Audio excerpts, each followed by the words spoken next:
Oke, balik lagi ke series kali ini. Kita kedatangan anak SMK sekaligus sekaligus sebenarnya editor dari IG kita. Sebenarnya ada topik yang aku cukup pertanyakan gitu. Sama kayak di konten sebelumnya. Mereka sempat nanyain ke anak SMA. Sekarang kita lebih ke ranah SMK. anak SMK. Iya. Kira-kira gimana pandangan atau di lingkungan anak SMK investasi itu kayak gimana gitu? Apakah sering dibahas atau jarang dibahas atau kadang-kadang dibahas gitu? Menurutku sendiri kalau investasi di kalangan anak SMK emang jarang dibahas ya. Anak SMK itu lebih sering ke usaha malahan menurutku Aku usaha. daripada investasi. Iya, usaha. Contohnya seperti usaha kaos, merchandise dan Oh. lain-lain gitulah. Hmm. Kalau untuk investasi sendiri sih kadang beberapa ada yang bahas tapi belum mulai terjun untuk investasi. Oh. Membahasnya nih gimana? Ini tren-trenan atau Ya masih tren-trenan lah seputar mungkin topik-topik investasi yang ada di lewat di Instagram atau TikTok gitu. oh. Seperti kripto, Bitcoin ya. Tapi ini kan bisa dibilang anak SMK nih fokusnya kan lebih ke praktek langsung kan, Iya, timbang praktik langsung. kayak belajar explore gitu kan, Yes. explore materi. Nah, kayak kalau misalkan kenal investasi itu gimana gitu, ya enggak? Iya, ya benar-benar. Tapi kalau misalkan di lingkungan atau sekitar ada nggak yang bahas dikit gitu, atau malah ada yang nyoba-nyoba gitu, kenal nggak? Kalau Atau nyoba-nyoba sih belum ya, tapi kalau yang mulai mempelajari beberapa ada, tapi masih belum berani terjun langsung ke investasinya. hmm, Karena emang beberapa emang ada yang modalnya belum cukup, hmm. emang ada yang takut rugi dan kena scam dan lain-lainnya. Oh, tapi mereka gimana ya ngomong? Kayak itu cuma hype-hypean doang kalau atau beneran coba belajar gitu. Eh Kalau yang benar-benar belajar sih ada ya sedikit mungkin satu atau dua. Kalau yang hype-hypean ini emang beberapa ada. Itu cenderung ke apa nih? Kripto, saham kah, obligasi atau reksadana gitu. Kalau teman-temanku ini kripto sih. Kripto. Wajar, wajar, Ya. wajar. Kan banyak video-video ya Ya, seliweran di ya, IG, ya. TikTok ya. Cepet kaya, cepet Ya, kaya. cepet kaya. Iya itu salah satu pengen cepet kaya itu gitu ya. Tapi kan, timbang banyak teman-temanmu, mungkin kamu salah satu yang udah coba langsung kan? Beberapa hari ini lah, Iya beberapa hari ini belakang, iya belakangan ini minggu, udah dua mulai minggu ke belakang coba-coba gitu. ya. Nah, gimana rasanya setelah pertama kali masukin duit? Setelah masukin duit ya. Sebenarnya sih pertama kali langsung itu ya apa grafiknya turun itu merah semua ya. Nyoba-nyoba meme coin dan Oh, sebagainya kalau merah turun semua ya. berarti beneran coba-coba beli asal, Iya beli asal bener-bener coba beli asal. tapi masih nggak terlalu kerasa kan? Iya Maksudnya masih nggak tahu terasa. masih belajar-belajar. Iya masih Asal nggak belajar. rungkat aja. Iya Tapi di Portonya tetap ada Bitcoinnya kan? ya tetap ada bitcoin. Relatif aman lah. Iya Paling yang buat Bitcoin dikit-dikitnya nggak apa. iya meme coin saya tuh sekitar 20%-an lah, bitcoin 80%. Target terus. Tapi sampai sekarang masih sering explore gitu gak? Koin-koin lain. Untuk explore kebetulan belakangan ini agak jarang ya karena Hmm. saya ada kesibukan juga besok mau PKL, Hmm. makanya saya fokus ke PKL dulu baru Hmm. mungkin besok saya explore di dalam lagi. Hmm. Menarik, menarik. Tapi kayak ya bagus sih. Mulai coba-coba. Kalau misalkan dapat lagi, kalau misalkan beneran invest gitu ya. Yes. Kayak misalkan dari pendapatan gitu. Mungkin freelance atau apa gitu. PKL kan mostly nggak dibayar kan? Mostly. Iya PKL kebanyakan nggak dibayar, Iya, nggak dibayar kan? tapi memang beberapa ada kalau di akhir dapat sangon tapi itu nggak mesti tiap tempat PKL ada. Jarang. Ya jarang. Mungkin beberapa lah yang ada. Tapi aku penasaran. Sistem PKL itu Sistem PKL kita itu sebenarnya kalau di SMK saya, kita itu nanti PKL bisa nyari sendiri atau nanti kalau misal nggak dapat bisa dicarikan oleh sekolah. Tapi dalam satu tempat PKL itu minimal berisi paling enggak 3 sampai 4 siswa. Dan untuk PKL-nya sendiri itu sekitar 3 bulanan. 3 bulan PKL di agensi, terus studio dan lain-lain sebagainya gitu. Terus nanti 3 bulannya lagi ini buat di sekolah membuat tugas akhir dari apa yang didapatkan saat PKL. Jadi range-nya 3 bulanan ya PKL.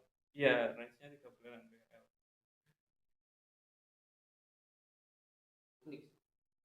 Enggak familiar banget soalnya. Oh iya. PKL. Itu mirip magang. Iya, mirip magang. Tapi gak dibayar. Iya, tapi gak dibayar. Sedih ya. Paling dibayar nasi. Itu pun kalau dapat. Iya, itu dapat. Tergantung tempat ya. Ayo syukur-syukur lo masih dikasih job, gak cuma numpang nama. Iya. Masih job lah, masih dapat experience lah. Iya, masih dapat experience. Walaupun stres dikit. Iya, stres dikit. Balik ke investasi, yang kamu harapin pertama kali dari coba-coba apa? Pas terjun pertama kali. Sebenarnya saya tuh cuma pengen tahu mekanismenya tuh kayak gimana. Naik turunnya. Iya, naik turunnya itu tergantung dengan apa, terus bagaimana apa itu koin-koinnya gitu. Gitu. Perbedaan tiap koin. Masih expect beneran liar coba-coba banyak. Iya, masih liar. Ya coba-coba dikit, jangan banyak. Bukan kali.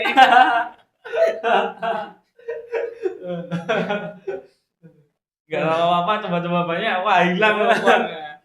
Dulu aku gitu. Kalau kali coba semua tabungan dengan 2 juta hilang. Semalam hilang. Gila. Enggak berani kayak Enggak awalnya itu untung berapa ya? 1,2 jutaan lah awalnya. Iya. Itu tapi kan masuknya sekitar malam masukin duit. Berapa lama gitu.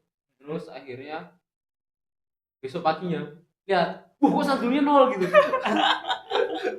Itu tapi habis itu nggak trauma sih, karena ya kan aku masih bisa nganu sana sini lah. Jadi iya. Karena emang dari dulu tabungannya dikit tuh karena emang boros. Emang boros. Bukan karena nggak bisa cari duit. Boros sekali dapat duit. Nih jadi ya terus gitu sampai lama, sampai sekitar hampir setahun lah baru bisa. Oke lah, itu karena belajarnya banyak gitu. Itu kan dari pandanganku yang nggak normal dari orang biasa. Itu apa itu? Saham atau kripto? Kripto juga. Kalau saham dulu nggak pernah rukat. Sama nggak pernah rukat. Saham nggak pernah rukat.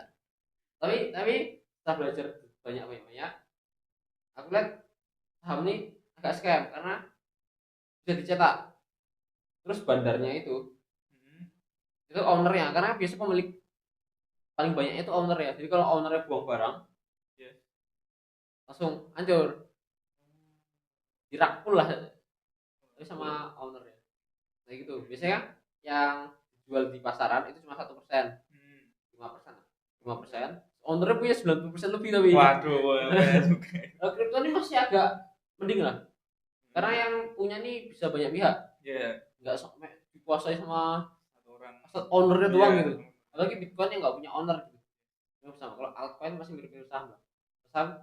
Dan saham itu kalau Indo ya itu nggak enaknya karena kadang jualnya susah, terus ada tutupnya juga. Kamu tahu Sabtu Minggu itu marketnya nggak buka. Waduh. Jadi cuma bisa ada jadwalnya gitu ya? Ada jadwalnya Senin, Selasa, Rabu, Kamis, Jumat. Itu dari jam berapa? Aku lupa. Jam 8 sampai jam 5 apa nggak salah. Aku lupa lah. Sekarang sampai jam segitu. Ini nggak fleksibel kan? Kalau yang mau belinya malam gitu kan, wah kok nggak bisa? Gak enak, kurang enak. Tapi kan beberapa aplikasi yang bisa ya. Tapi kan itu bisa pakai chart buatan lah, kayak yang asli. Itu buat pindahin semua. Tapi enggak, awal-awal enggak coba invest. Dulu trading. Tradingnya tuh enggak tahu apa-apa, ya judi gitu hitungannya. Setelah banyak, wah rugi hilang. Kalau di kripto itu kalau misalkan duitmu ke nol, itu sebutannya margin call. Nah itu margin call itu total tuh berapa? 15 kali. 15 kali, gila. Paling kecilnya 500.000 ya. Berapa itu habis ya? Itulah sekilas.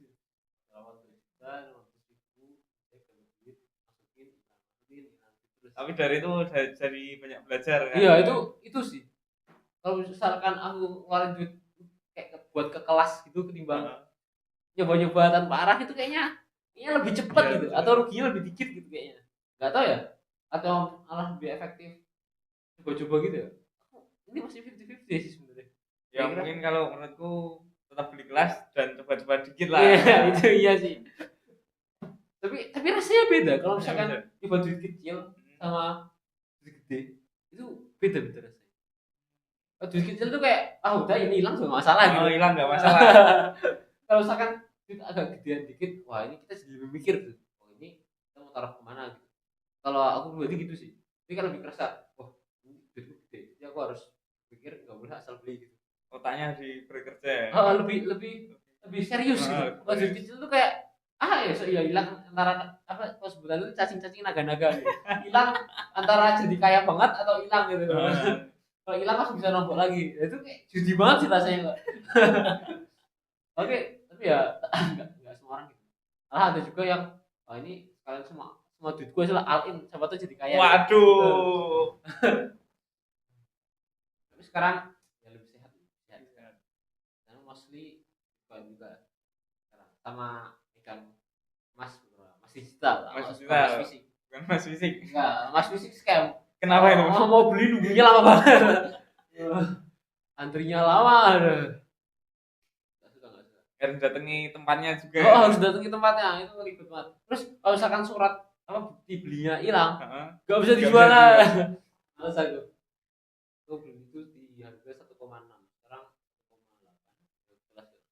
Kalau emas digital itu berarti dia apa kayak kripto gitu juga bisa di aplikasi gitu atau? Ini di aplikasi. Di aplikasi. Dari Gojek aja. Dari Gojek ada emas digital. Kalau berarti saya ditarik bisa. Nggak berpatok waktu kayak toko tutup kapan terus ini enggak. Nah itu lebih lifetime. Itu lebih efisien juga sih.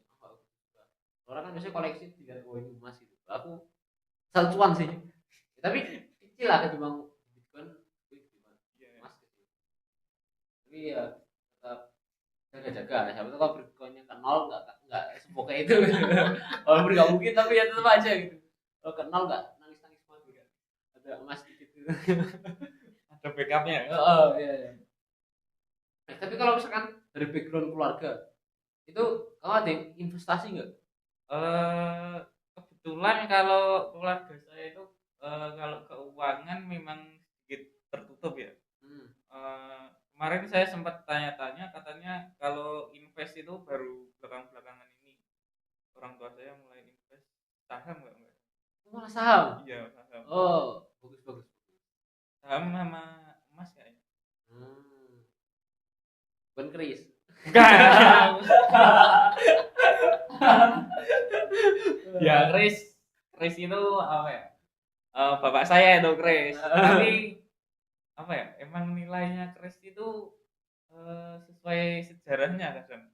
Oh gitu. Ya, jadi bisa naik terus gitu. Iya bisa naik terus. Malah semakin lama katanya semakin mahal dan tergantung ini keris itu dulu pernah dipakai sama siapa. Jadi di keris itu ada penandanya ya. Penanda kayak misalnya ini buatnya kapan, terus punyanya siapa gitu, ada tandanya dan itu bisa dijelaskan. Loh, iya toh? Iya. Ini aku tahu sih kalau bapakmu koleksi keris, tapi kalau misalkan keris bisa jadi barang investasi ini aku baru tahu. Bisa dari barang. Bisa. Itu pertama kali denger sih. Keris bisa jadi investasi. Bukan investasi hantu atau tuyul. Enggak. Itu mitos. Enggak percaya. Tapi banyak kan mana? Sahamnya atau keris ya? Ya, keris sih ya. Nanti penganut kalau misalnya ada yang saham banget, terus ada yang Bitcoin banget. Ini Kris kris banget banget ya. ini. tapi penasaran sih. Aku pernah kapan-kapan lihat gitu. Oh boleh. Ke rumah Kris. itu ya, kris. Cuma lihat koleksi itu. Kris. Expect banget. Nanti biar jelasin sama bapak saya. Kalau saya nggak pernah megang atau apa ya. Jujur aja kalau kris saya emang nggak tertarik sih. Tapi bapak saya emang tertarik banget. Soalnya dulu kan bapak saya emang backgroundnya seni ya. Seni terus melipir ke keris. Jauh banget. Tapi ini agak jarang banget gitu buat koleksi kris. Biasanya kan tetap jam gitu. Iya. Yang mewah banget. Lukisan itu ada, tapi kayak yang jarang banget sih lukisan. Iya, lukisan berapa ada. Terus sepatu tuh beberapa juga ada. Kayak aku juga ada sepatu. Terus mobil. Ini keris nih agak beda nih. Keris itu Tapi sempat ada yang beli gitu gak? beli banyak. Ada forum-forumnya kayak di Facebook gitu banyak. Tapi enggak, maksudnya pernah jual keris. Sering bapak saya tuh jual beli keris. Berarti trading keris. Iya, trading keris. Bahasa gaulnya. Tapi sering. Iya, Maksudnya sering. Sebulan pasti ada. Sebulan pasti ada. Ya jual beli kadang membersihkan keris. Keris kan kadang kalau nggak dirawat itu karatan gitu ya. Itu karatnya itu bisa dihilangin. Terus itu nanti bisa munculin motifnya gitu. Tiap keris itu pasti ada motifnya. Dan itu kalau misalnya karatan gitu kan motifnya nggak kelihatan itu kan ya. Itu bisa dibikin terus dimunculin lagi. Keris. Investasi keris. Tapi kayak tipe yang bisa kemungkinan bakal laku banget gitu. Kayak barang koleksi nggak sih maksudnya? Barang koleksi. Tapi dulu pas waktu COVID itu malah naik-naiknya kalau keris. Malah lebih naik keris. Booming-boomingnya itu kata bapak saya pas COVID itu malah lebih booming. Jadi transaksi keris-keris gitu itu cepet banget. Emang sih pas COVID apa naik sih. Iya, naik. Tapi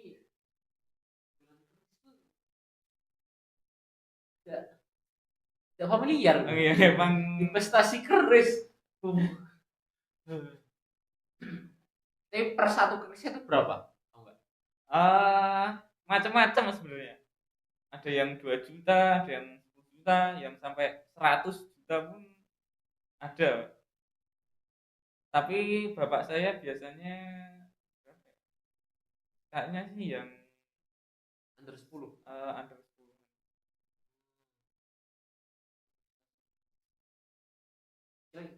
Kira-kira dari satu keris bisa naik ke 100 juta bisa nggak? Wah, nggak tahu juga ya kalau itu. Belum pernah ngalamin. Mati deh. Keris. Keris kan apa ya? Kadang ditetap sebagai ini ya barang guna-guna gitulah. Nah itu apa ya? Ya emang mungkin beberapa ada ya, tapi nggak semuanya terus dipakai untuk apalah santet lah segala macam yang hubungan sama mitos-mitos nggak jelas. Iya sih, kapan lagi? Dan pikir-pikir mungkin Sun kalau duit udah agak banyak kan, mungkin nyoba kan koleksi. Wah boleh. Calling aja. Penasaran juga itu ya. Tapi kalau misalkan jangka pendek, ya belum karena kurang liquid. Maksudnya kurang liquid di situ itu kurang susah buat dijual gitu. Kalau misalkan Bitcoin aku bisa langsung jual jeder gitu, langsung dapat duitnya gitu. Kalau keris kan harus nyari pembelinya itu. Iya. Susah. Iya. Kalau misalkan sudah digitalisasi, kayaknya enak gitu. Iya. Tapi ya kayak agak sulit ya. Agak sulit ya. Ada possible ya lewat NFT, tapi ribet lah pembahasan. Tapi ya dunia baru sih, investasi keris. Orang-orang ngomongin investasi saham, investasi obligasi, investasi kripto, investasi keris. Tapi ya menarik juga. Timothy investasi Chris. Kan lukisan banyak. Lukisan ya. Siapa tahu Chris. Kira-kira possible gak sih buat dibeli sama kayak pemerintahan gitu? Kalau pemerintahan kurang tahu ya, tapi kalau teman-temannya bapak saya itu emang berapa ada yang kerja di pemerintahan dan suka juga koleksi keris. Oh, itu kepercayaan atau pure koleksi tuh? Kayaknya harusnya sih koleksi ya. Kalau di kalangan bapak saya emang peruntukannya untuk koleksi ya, jual beli terus ya investasi itu lah, bukan sebagai alat yang nggak bener. Nggak bener di itu atau tusuk-tusuk Di pergunaannya ya.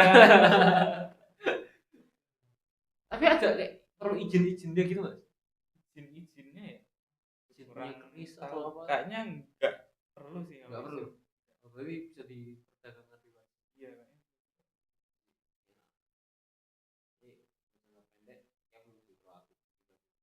Kalau kau.